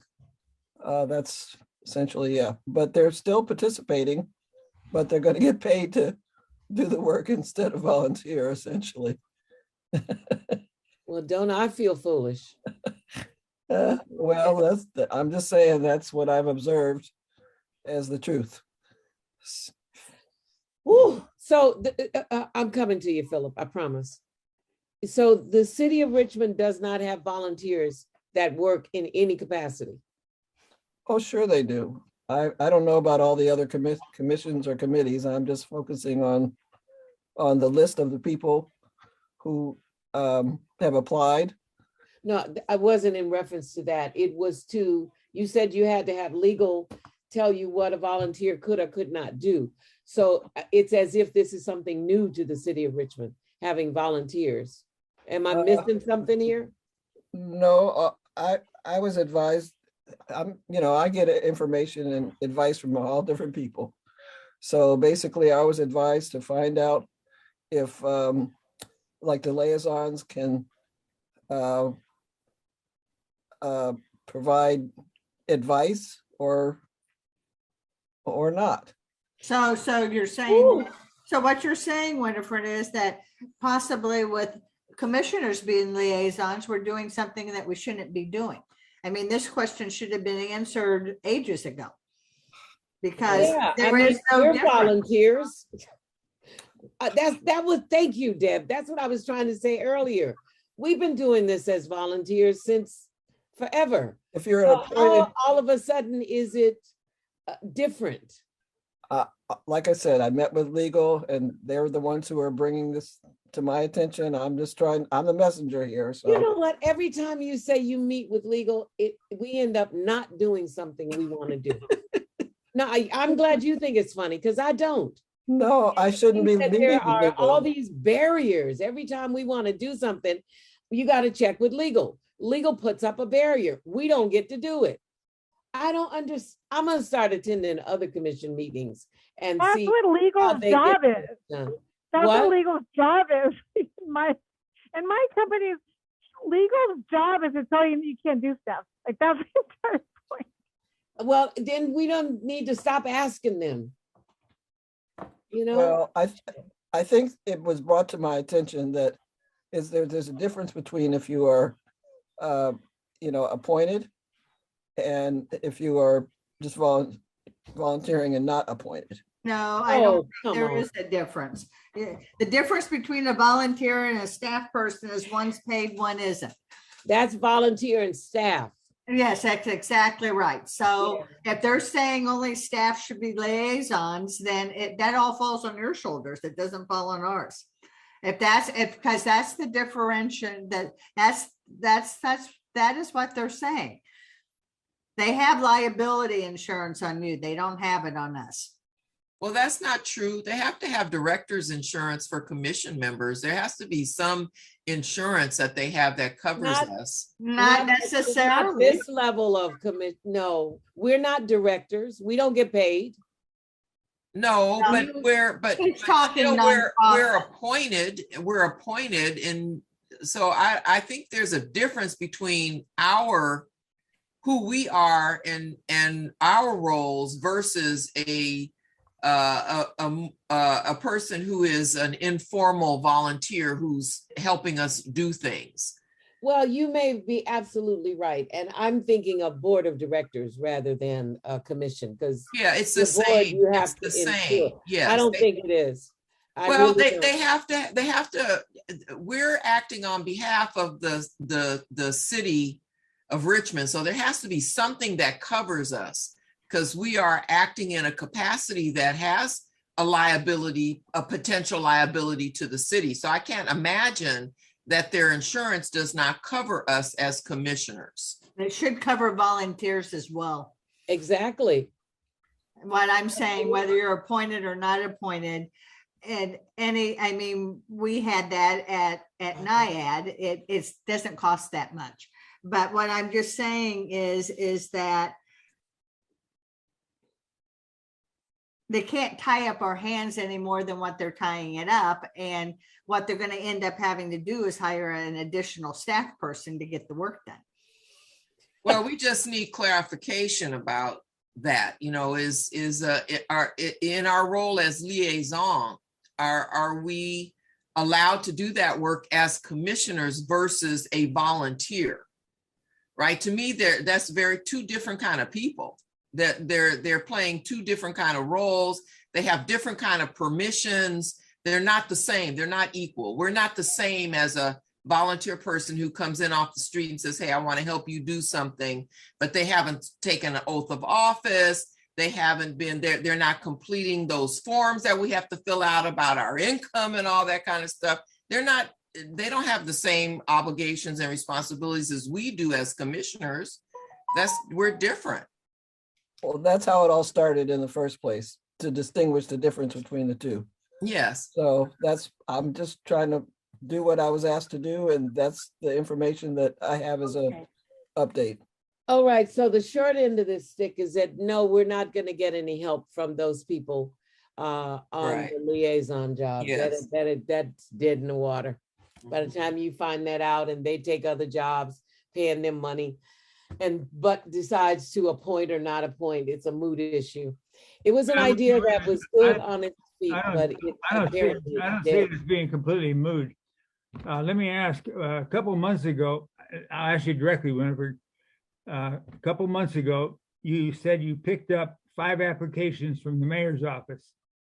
And then we talked 2 months ago and 1 month ago about you contacting these people and finding out if they're interested in volunteering or whatever you want to call it. And so how many of those people are left? Well, I'll have to double check for you, but I can give you an example. Wait a minute, you've had Let me this. just give you an example. The 4 person, months. the person who is the project manager for this project. What which is that? It's the Panhandle proposal that we voted on tonight. The Love Your Block Panhandle mural. Yes, so she's one of the people who was being considered as a Commissioner. commissioner. Okay. Okay. So that's 1 down, Philip. We're down now to 4. Is there anybody else that's taking the job that's taking themselves off the list? People have moved. I have to double check to give you an exact answer. One reason I say this is because in our meetings with the city council and with the mayor's office, we have told them that there are applications in the mayor's office waiting to be processed. So if Winifred, if you're telling me there are no applications. I'm not saying there's none. Let me find out for Dominique. Okay. That's cool. Okay, thank you, Philip. That's good information Good question. us to have going into that meeting as well. From Day, you have told us the scope of services. You mentioned that, right? Kind of. The Oh, scope. no, Commissioner Kirk mentioned that. Yeah, she got part of it. What she's done is provided the description of the scope of services. In order, and for every project, there has to be 3 vendor candidates in order to consider anybody. So I have to put together some language, which Melissa has provided us with. And I did get, so that's my next step I'm working on. So does that mean that the money has been approved? There are funds that we can use for this role. And how much funds is that? Well, right now I'm trying to figure out what the going rates are for the services, period. So in order to figure that out, I have to figure out what the services are. So, well, you know, that's the way it works. So it's, but because to me, when I hear someone say it will cost $1,000 or $1,500 to do certain things, I need to be able to compare it to something. So that's what I'm still doing my research. Can we get a definitive answer to this by the next meeting, please? Yep. I need to know how much money is available. How much of that money are we going to spend on this project? And whether or not we have moved to the stage of turning this scope of services into whatever it needs to be to get these 3 bids in. Okay. And where are you, what list are you using, or how are you circulating the information about these bids? Are you doing a public posting of this as an opportunity, or how is the word getting out that this opportunity is available, since we clearly can't just hire Tony? I haven't gotten that far yet. I have gotten the resume of the one person that we've been talking about, in order to have some kind of baseline. And so, like I said, I've been trying to get the language for the scope of services, and that's all I know at this point. Okay, so by the next meeting, can we bring this to a close? Yep. This just, I am just annoyed at how complicated simple things are. Are there Not that simple. are there any other art commissions that have a social media coordinator?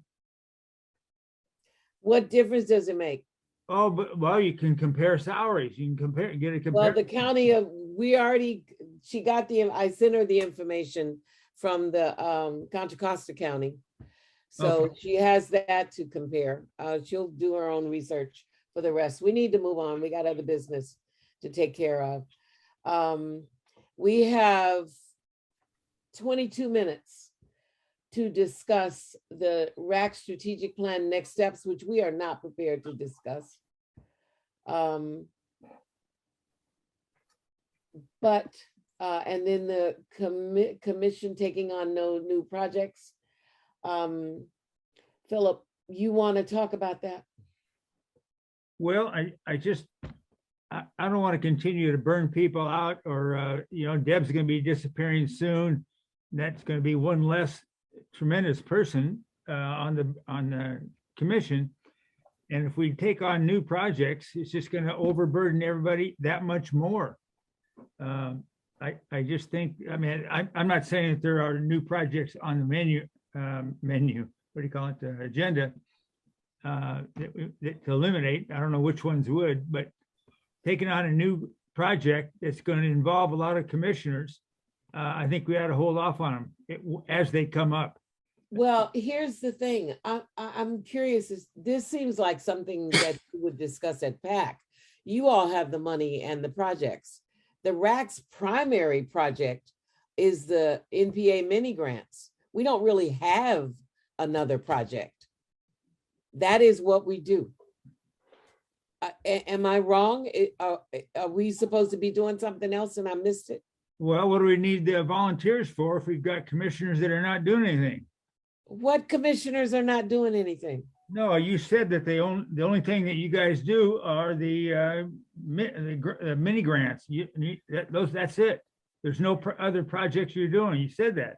Right. And each of us has at least two, and I've got three. I've got three. Right. So more people means we could spread the work around. Right. We can. Okay. But I agree with you. We don't need to add anything else to our agenda until we get more bodies. That's the bottom line, really. Yeah, that's fine. We're doing a best we can to hold on to the bodies we got.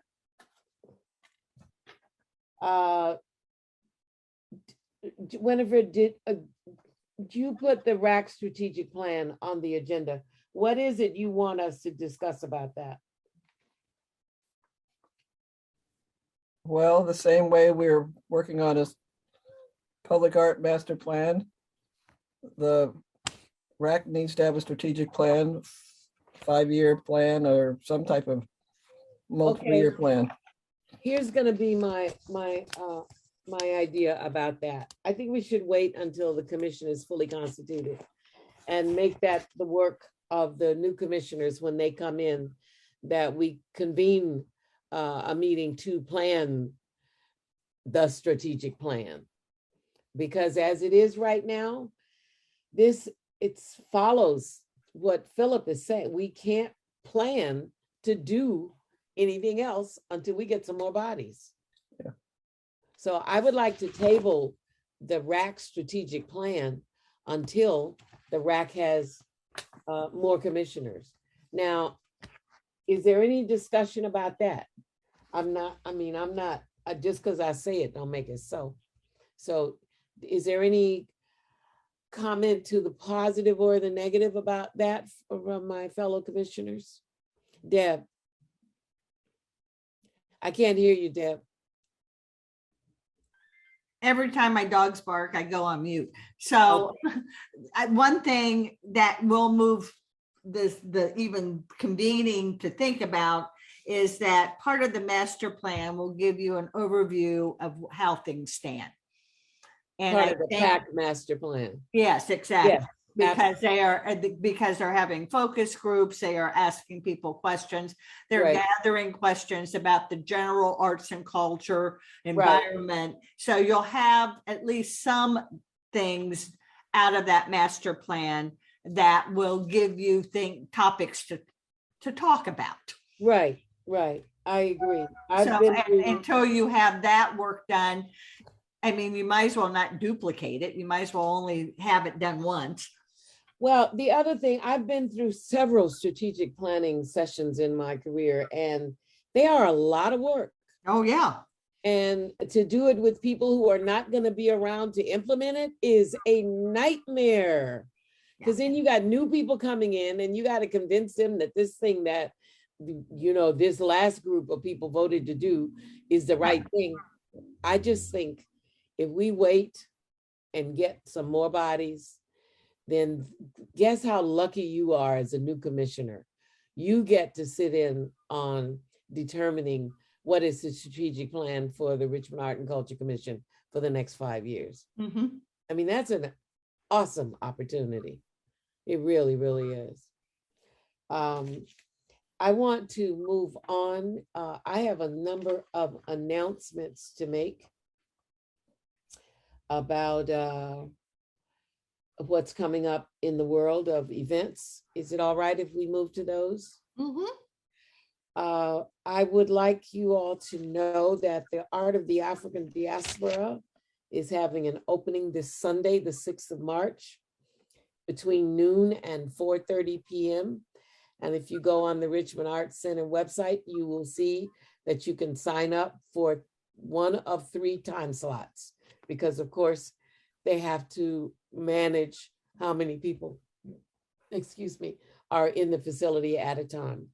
So that's this Sunday, the 6th, from noon until 4:30 p.m., the Art of the African Diaspora. This Sunday's not the 6th. Next Sunday. Oh, God, sorry. The 6th. Yeah. Thank you. This Friday, the 25th, as in tomorrow, there's a dance party at Bridge Art Center from 6 p.m. to 8 p.m. for the minimal charge of $10. You know, Bridge is always guaranteed a good time. There's also on Saturday, this Saturday morning from 10:30 to 12, the Nickel Park mural will be revealed. And we need some commissioners to show up for that. So anything that you all can do to show up and be present and identify yourself as a commissioner at the Richmond Art and Culture Commission would be helpful. What time again? Which Nichols Park? noon, Saturday, 10:30 until noon, 10:30 a.m. until noon. I sent a reminder to everybody also. Okay. Oh, yeah. I want to remind you that I put in a call to Amanda Eicher. We had said that we would have a reception with them, a Richmond Art Salon reception in April. They've been canceling things left, right, and center at NIAD. So I sent her a message saying, are we still on? Do we plan for it or not? And as soon as I hear from her about that, I will let you know. April is National Poetry Month. And I've asked Winifred if she would see if our poet laureate, youth and poet laureate, can read at a city council meeting in April in observance of National Poetry Month. And I hope, Winifred, that you will pursue that. I'd like to separate it from the meeting with these other people. If you could pursue that and see if we can make that happen. Now, our poet laureate asked us for some information about a couple of groups that he wanted to work with. And in his research, he found out that there will be no Cinco de Mayo this year because of COVID. Okay. He is also having a hard time reaching anybody at Juneteenth. So if any of you know a contact for Juneteenth, he tried going through the Parks Department, that didn't work. If any tried their website, that didn't work. If any of you know anybody connected with Richmond Juneteenth, please email me, or if you have, email me or Winifred, and we'll pass it on to David. What about that Gerald Hatchett? What about him? He died. Get out of here. I think so. Yeah, I think. Gerald? I think I know he retired. I know. No. I may be wrong, but I thought think I you're heard he had wrong. died. What? I knew Wow. he retired. Yeah, I knew, but he retired in 2017, 2018, before COVID. Yeah. Wow. What? Oh, geez. Let me back off from that one. Wow. Well, if you come up with a connection in your travels to anybody connected with Richmond Juneteenth, our poet laureate is serious about being out in the community. So let's see if we can help him to know that. And Winifred, if there's anything you need me to write to help the council consider adding him to the agenda for our observance of National Poetry Month. I don't know that they've ever done it before. So this might be an inaugural event to have the poet laureate present to the city council meeting. And I really hope that they agree because those are televised. And it's just added exposure for the arts in the city. Yeah. Especially How do you if we spell have his last social- name? Hatchettet is Gerald, Jerold. I didn't see anything. I don't think he's passed away. That would have been in the news. We would have heard about that. So It was right in the midst of COVID. well, I Shortly saw thereafter. him. I saw him about a couple of months ago. Okay, well then I'm wrong. Oh, I just okay. heard that he had died, and I don't know who told me. No, I don't think so. Anyway, Oh, goodness. he's the voice behind that Juneteenth. He Oh, is. he is. Oh, okay. Yeah. Well, then I'll write that down and I'll see if Let me see if I have a phone number for him. I lost track of him after he retired and left that Sims medal or Yeah. whatever. His phone number is 510-715-6225. So I can tell him you gave me his number. You can. Okay. All right, I'll call him and see if he's affiliated and it's okay with him. I'll give his number to David. Okay, thank you. Thank you. Those are all of the, if does anyone else have any? Oh, also I found out from former Commissioner Nava that the Sisters of Solidarity will not happen in March either because of COVID. It's, such a great event. I really used to enjoy that event so much. I look forward to being able to gather again together. Any other? Yes, Winifred. So over the last 6 months, one of the things that I was trying to do is invite CC or some other poetry reader to one of the PAC meetings. And for a variety of reasons, we were never able to include them. So I know that David is the focus as the poet laureate, but is it possible or not to invite CC or even David to read in April or May, or any other month? Well, I could volunteer to help you on that because she's one of the projects I'm doing, the Youth Poet Laureate. So, and I talked to her. Anyway, I could help you with that if you like. Well, my priority would be the current poet laureate and the youth poet laureate.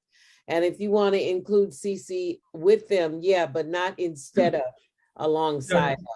No, she's coordinating the project. She's not one of the two poets. She's not the poet. I was talking to Winifred. Winifred is asking for CC to come and read. No, it could be Sheila. Because I think what I hear Phil say is that CC is coordinating with Sheila. Yeah, that's why we gave her a grant. That's what we gave her a grant to do. Right, so she could be a reader potentially in April and have David read for City Council and have Sheila read for us. Okay, here's what I'd like to do. I'd like us to give them 10 minutes in the April meeting and have them both read. Okay. For this meeting, this commission meeting. I would also like to have them appear at a city council meeting in April. Together, separate, either or, but definitely David. Yeah, I'd say together. I'd say together too, but it's a young high school student. I don't know about her coming out at night no, everything is still virtual. God, I keep forgetting. There is no coming out. There is no coming out at night. Yeah. So yeah, together, Dave, 10 minutes. At the beginning of the meeting, yeah. 10 minutes. And if they say 5, they'll rock that. Okay. Okay. Yeah. All right. Any other questions, comments, events to announce? Is there anything anybody in the next 7 minutes would like to discuss that we have not so far covered in this meeting? I just want to, as far as the events are concerned, we can figure out a way to summarize all the events that NPA mini grants or anyone is doing based on the reports that we received, put them together and have that as part of a posting for Melissa or for Facebook or, some, that would be one.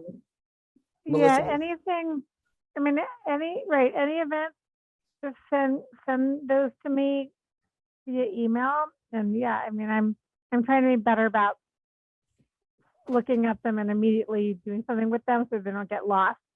So yeah, that would be fabulous. So if they send them to you like by a Wednesday, then you can post it by Friday or something like that. Yeah. Yep. Or even that day. I'm trying to, be better about that. So yep. Okay. Winifred, when you're looking for the money for the social media, could you also look into some money to spend on social media advertising? Because there's two things. There's the coordinator, but also let's put it, I'm going to give you a number. Constant Contact, $195 a month. And let's put Facebook at $200 a month. And I am curious on whether for local events, you're better off just sending out constant comment with an email versus advertising on Facebook. well, I think you need both, frankly. Okay. I mean, I even mentioned Instagram, which is where the next generation of, I was going to say, because on Facebook, you're only talking people our age and up. I mean, my kids aren't on Facebook anymore. well, we can advertise on Instagram. I'm not opposed to that. Okay. I'm not, So, but if nothing else, I'd really like us to do Constant Contact, because that's an email newsletter that you get to send out once, and then people have to opt into it.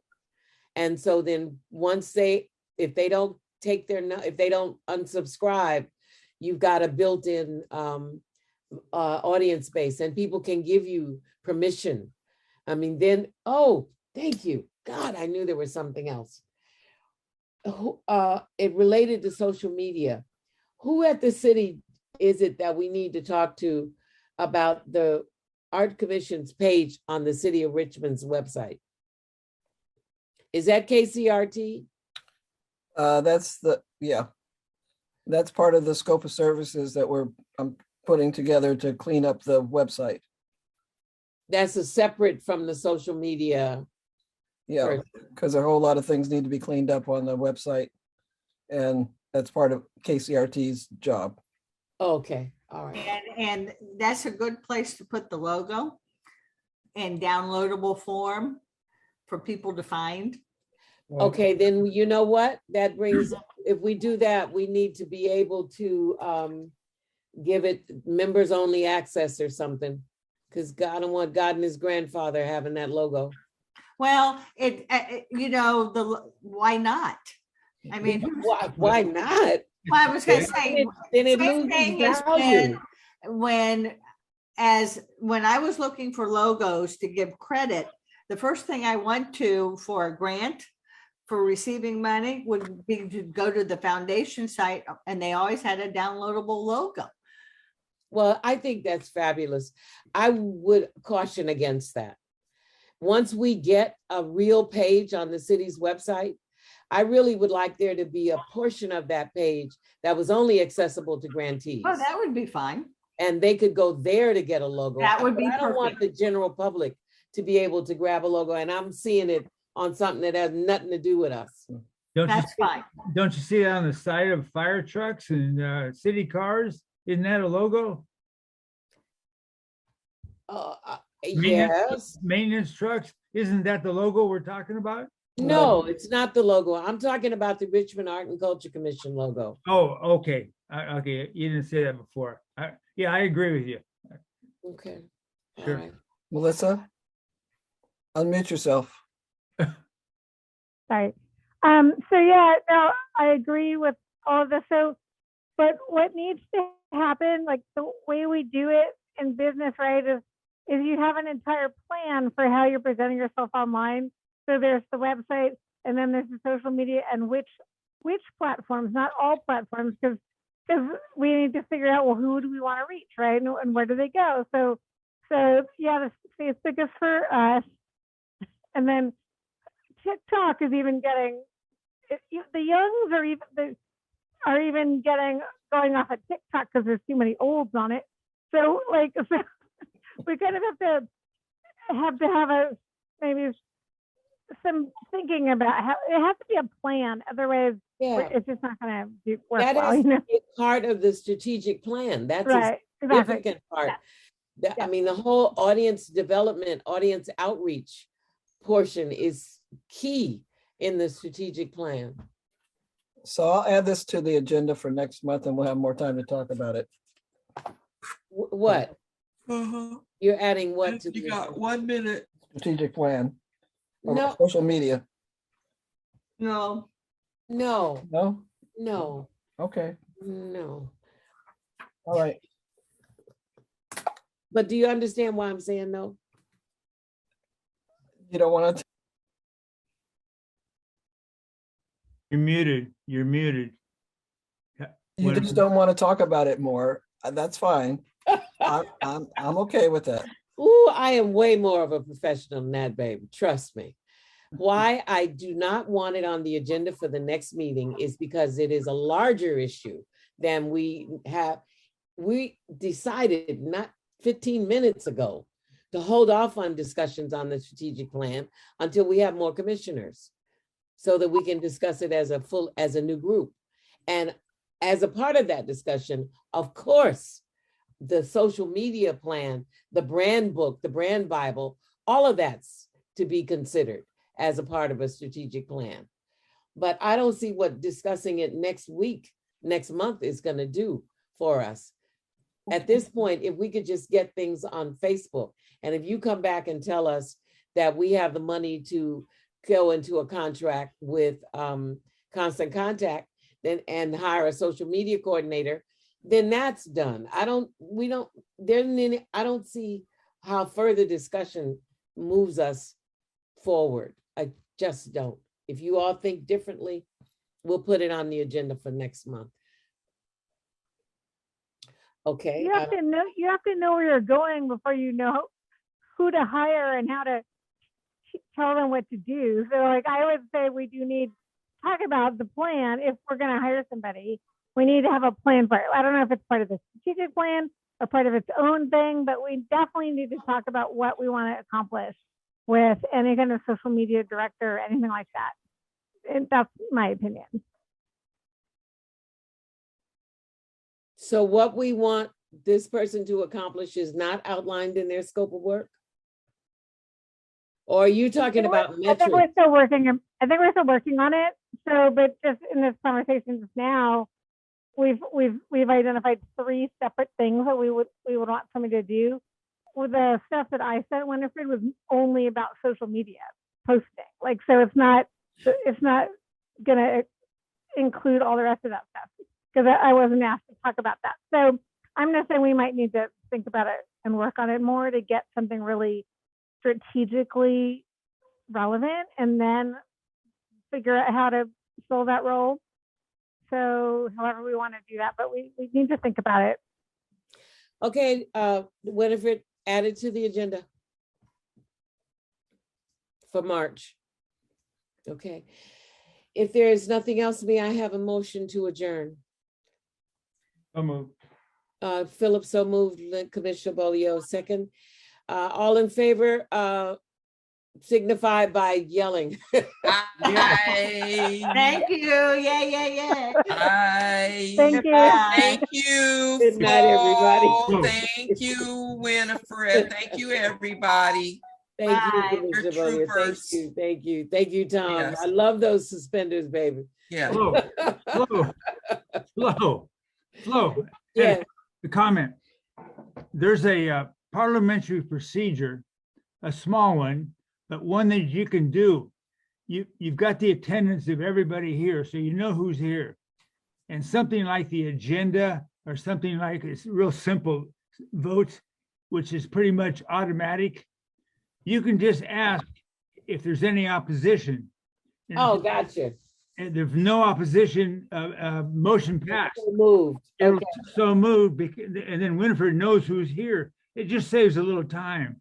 I love that. Thank you for telling me that. Okay. Okay. Bye-bye. Okay, see you. Bye-bye. Thank you. Thanks, Winifred. I'm writing it down so I remember next month. Okay. All right. Take care, everybody. Okay, drive safe. Yeah, all the way to the living room.